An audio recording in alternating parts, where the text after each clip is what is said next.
Hello mga kapatid, welcome po ulit sa bagong video ko. Ngayong araw mga kapatid, titira tayo ng Nissan Juke. Ito, Nissan Juke. Ito. Nissan Juke mga kapatid. Ang problema nito kapatid, walang lamig kasi may leaking siya. So ang leaking niya is evaporator. Na-check na namin dito, wala namang problema. So tanggalin natin yung evaporator. Makalit tayo ng bago. So ito yung Nissan Juke mga kapatid. So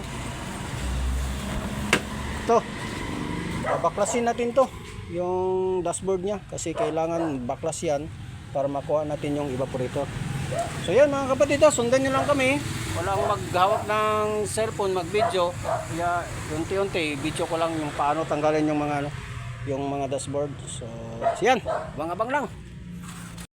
Yan mga kapatid, malapit na konti na lang, matanggal na to, makita na natin yung so yan mga kapatid, abang-abang lang, malapit na to. Bungkag ng kuwan, bungkag ng, yan mga kapatid, bungkag ng himsang, yan, bungkag na. So ito na yung evaporator. So i-dismantle na natin to mamaya para ma-check natin kung leaking yung evaporator nya. So yan, Nissan Juke. Yan. Okay. So, abang-abang lang mga kapatid Tara boss, bago ni mo na evaporator, haladaan. Yan. Tawang kentang ni mo boss kentang. Tak. See? Yan kentang. Mga kapatid, nakakarga na kami ng freon. So malamig na. Lamig na. So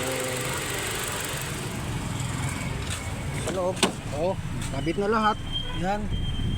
Yan, nakabit na. Okay na, andar na, aircon na. Tsaka malamig na, pero kulang pa to freon. So ginaobserbaran pa namin para ma-finalize yung freon. So yan mga kapatid. Salamat sa pagsuporta, pag-subscribe. Ito na, okay na, wala nang problema. Napalitan na yung niya.